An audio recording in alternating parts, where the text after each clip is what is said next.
దేశద్రోహం కేసులో అరెస్టైన కన్హయ్య కుమార్ను పటియాలా హౌస్ కోర్టులో హాజరుపరుస్తున్న సమయంలో మరోసారి ఉద్రిక్త పరిస్థితులు నెలకొన్నాయి. న్యాయవాదులు 2 వర్గాలుగా విడిపోయి నినాదాలు చేయడంతో ఘర్షణ వాతావరణం నెలకొంది. ఈ ఘర్షణలో కన్హయ్య పైన దాడి జరిగింది. దీనిపై స్పందించిన హోంశాఖ వివాదానికి సంబంధించి నివేదిక ఇవ్వాలని ఢిల్లీ పోలీసులను ఆదేశించింది. అటు కన్హయ్య కుమార్ జ్యుడిషియల్ కస్టడీని మార్చి 2 వరకు పొడిగిస్తూ కోర్టు నిర్ణయం తీసుకుంది. మరోవైపు జాతి వ్యతిరేక నినాదాలు తాను చేయలేదని కోర్టుకు కన్హయ్య కుమార్ తెలిపారు. ఎవరో బయట వ్యక్తులే ఈ నినాదాలు చేశారని చెప్పారు.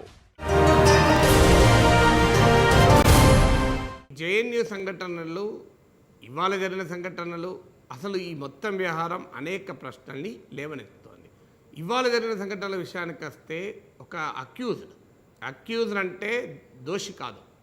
ఒకవేళ దోషి అయినా శిక్షించాల్సింది ఎవరు పడతారు కాదు, కోర్టులు శిక్షించాలి. కోర్టు విచారణ జరుగుతోంది. జేఎన్యూ విద్యార్థి సంఘ నాయకుడు జ్యుడిషియల్ కస్టడీలో ఉన్నాడు.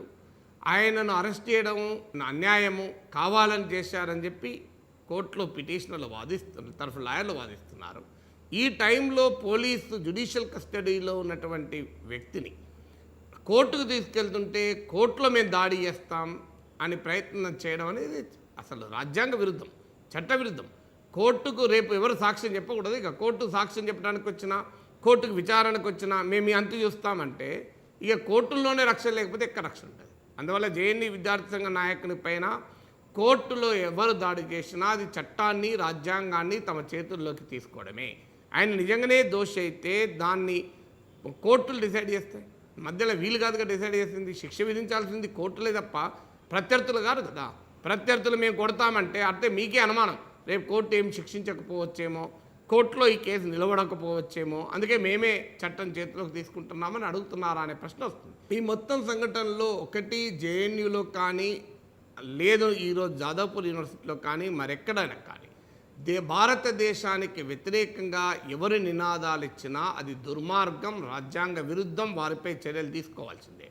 అందులో భిన్నాభిప్రాయం లేదు. అది కాశ్మీర్ను ఈ దేశం నుంచి విడగొట్టాలని ఎవరు నినాదాలు ఇచ్చినా అది చట్ట ప్రకారం శిక్షార్హులే, అందులో ఎలాంటి అభ్యంతరం లేదు. ఇక రెండవది కాశ్మీర్ పైన భిన్నాభిప్రాయాలు వ్యక్తం చేయడం. కాశ్మీర్పై కానీ అఫ్జల్ గురుపై కానీ భిన్నాభిప్రాయాలు వ్యక్తం చేయడం అనేది తప్పు కాదు. కాశ్మీర్లో ఈరోజు భారతదేశంలో అంతర్భాగమా కాదా అనే చర్చ చాలామంది చేస్తున్నారు. ఖచ్చితంగా కాశ్మీర్ భారతదేశంలో అంతర్భాగమే. భారతదేశంలో కాశ్మీర్ విలీనం అనేది కంప్లీట్ అండ్ ఇర్రివర్సిబుల్. కాశ్మీర్ కానీ, మణిపూర్ కానీ, మరో రాష్ట్రం కానీ ఈ దేశం నుంచి విడిపోవాలని ఎవరు అన్నా అది ఖచ్చితంగా మనం అంతా వ్యతిరేకించాల్సిందే. కానీ కాశ్మీర్ పైన అసలు చర్చే జరగకూడదు, భిన్నాభిప్రాయాలే వ్యక్తం చేయకూడదు అనడం కూడా కరెక్ట్ కాదు. కేరళ హైకోర్టు ఒక తీర్పు చెప్తూ చాలా స్పష్టంగా అన్నది, మావోయిస్టు అభిప్రాయాలు ఉండడం అనేది నేరం కాదు. మావోయిస్టు అభిప్రాయాలకు అనుగుణంగా చర్యలు తీసుకుంటే నేరం. ఇవాళ భారతదేశంలో కాశ్మీర్ ఉండాలా వద్దా అని ఒక యూనివర్సిటీలో చర్చించుకుంటే అది రాజద్రోహం కాదు, దేశద్రోహం కాదు. కానీ కాశ్మీర్ ఈ దేశం నుంచి విడగొట్టాలని ఎవరైనా ప్రయత్నం చేస్తే మాత్రం ఖచ్చితంగా దేశద్రోహమే. అలాగే అఫ్జల్ గురు విషయంలో కూడా అఫ్జల్ గురు ఉరిదీయడాన్ని చాలామంది వ్యతిరేకించారు. అసలు ఎందుకు వ్యతిరేకించారనే విషయంలో 2 కారణాలు కూడా ఉన్నాయి. ఒకటి, అసలు ఉరిశిక్ష అనేది సమంజసం కాదు అనేటువంటి ఒక భావంతో కొంతమంది వ్యతిరేకించారు. మరికొంతమంది అఫ్జల్ గురు విషయంలో ప్రాసిక్యూషన్లో గ్యాప్స్ ఉన్నాయని వ్యతిరేకించారు.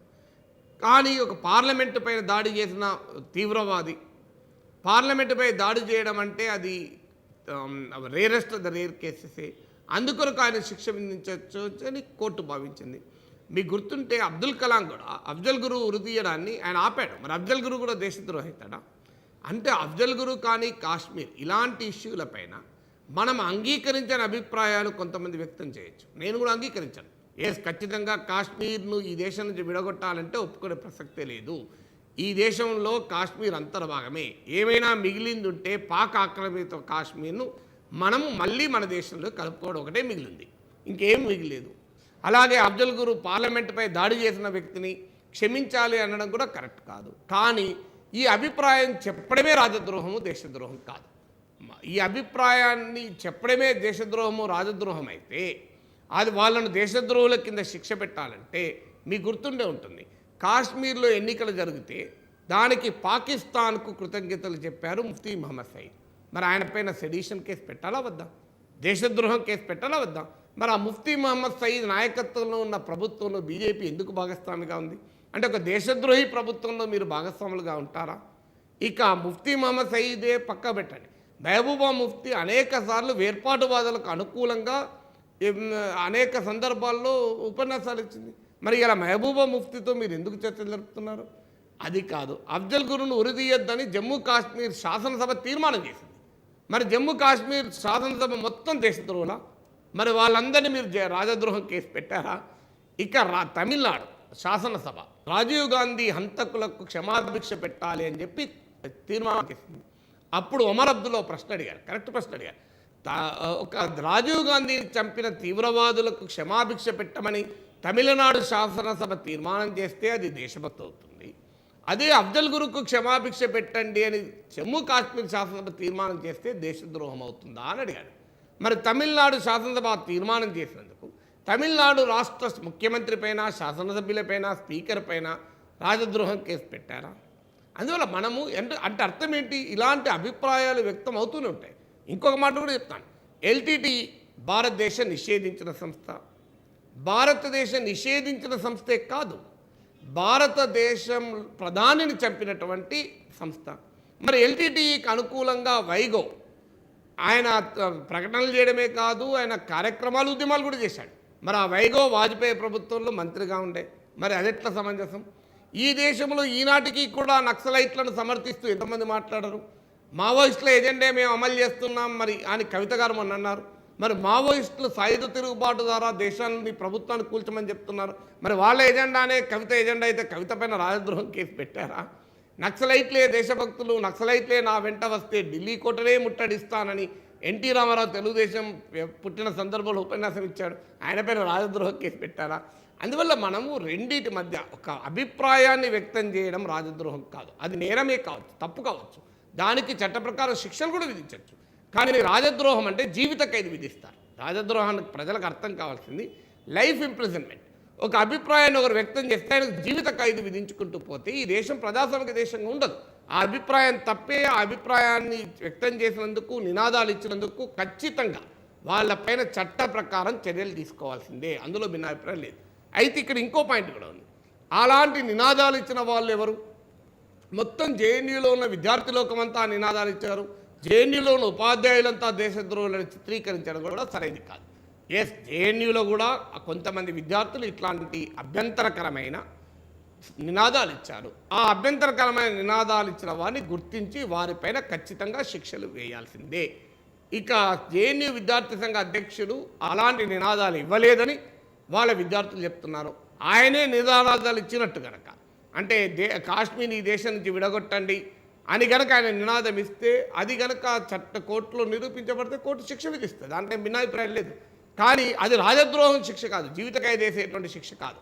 అది చట్ట ప్రకారం ఇట్లాంటి అభ్యంతరకరమైన నినాదాలు ఇచ్చారని శిక్ష ఉండొచ్చు, కానీ అది రాజద్రోహం శిక్ష కాదు. ఎందుకంటే ఉరిశిక్ష కూడా ఏం చెప్పింది సుప్రీంకోర్టు, మర్డర్ చేస్తే ఉరిశిక్ష ఉండదు. మేము చాలామంది తెలియదు, హత్య చేసినా కూడా ఉరిశిక్ష ఉండదు. ఎందుకు? ఉరిశిక్ష అనేది రేరెస్ట్ ఆఫ్ ద రేర్ కేసెస్లోనే ఉరిశిక్ష ఉంటుంది. ఓన్లీ హత్య చేసినా ఉరిశిక్ష ఉండదు, ఓన్లీ అత్యాచారం చేసినా ఉరిశిక్ష ఉండదు. మరి అలా సుప్రీంకోర్టే ఈ తీర్పు చెప్పింది కదా, అయ్యా హత్య చేసినోని, అత్యాచారం చేసిన కూడా ఉరిశిక్ష చేయరా అని మనం అనొచ్చు, కానీ అది భారతదేశంలో సుప్రీంకోర్టు ఆ మాట చెప్పింది. అందువల్ల దీన్ని మొత్తం అసలు విషయం ఏంటంటే దీని వెనకాల రాజకీయాలు ఉన్నాయి. రాజకీయాలు ఏంటి? యూనివర్సిటీ ఆఫ్ హైదరాబాద్ ఇష్యూలో బీజేపీ వెనక్కు తగ్గింది, బీజేపీ ఏకాకై. ఎస్, కొన్ని పొరపాట్ల వల్ల, వాళ్ళ మంత్రులు చేసిన కొన్ని పొరపాట్ల వల్ల ఇబ్బందులు పడింది. అయితే బీజేపీయే రోహిత్ వేముల మరణానికి కారణము, రోహిత్ వేముల ఆత్మహత్య చేసుకోవడానికి కారణమని నేను కూడా అన్నాను. అనేక కారణాలు ఉండొచ్చు, కానీ ఆ శిక్ష, దాని పరిణామాలు దారి తీస్తాయి. ఈ విషయంలో ప్రతిపక్షాలు అడ్వాంటేజ్ తీసుకున్నాయి. ఆ ప్రతిపక్షాలు అడ్వాంటేజ్ తీసుకున్నాయి కనుక జేఎన్యూలో కొంతమంది అనాలోచితంగా, అర్థరహితంగా ఇచ్చినటువంటి నినాదాలు ఇచ్చిన సంఘటనలు ఉపయోగించుకొని బీజేపీ వాళ్ళ అప్పర్ హ్యాండ్ జేఎన్యూలో తీసుకుంది. అసలు విషయం అది. యూనివర్సిటీ ఆఫ్ హైదరాబాద్లో తాను కోల్పోయిన అప్పర్ హ్యాండ్ను జేఎన్యూలో తీసుకోవడానికి ప్రయత్నం చేసింది. అందుకే విద్యార్థి సంఘాలు, రాజకీయ పార్టీలు కూడా మీరు భావ ప్రజ్ఞా స్వేచ్ఛను సమర్థించే క్రమంలో దేశానికి వ్యతిరేకంగా నినాదాలు ఇచ్చే వారి పట్ల అప్రమత్తంగా ఉండండి. భావప్రకటన స్వేచ్ఛ వేరు, విశృంఖలత్వం వేరు. ఈ దేశానికి వ్యతిరేకంగా నినాదాలు ఇవ్వడం అనేది విశృంఖలత్వమే అవుతుంది తప్ప భావప్రకటన స్వేచ్ఛ కాదు. అందువల్ల ఆ రకమైన అవకాశం ఇస్తే ఎదుటివాడు ఖచ్చితంగా ప్రత్యర్థులు దాన్ని ఉపయోగించుకుంటారు. ఇప్పుడు జరుగుతున్న జేఎన్యూలో అదే.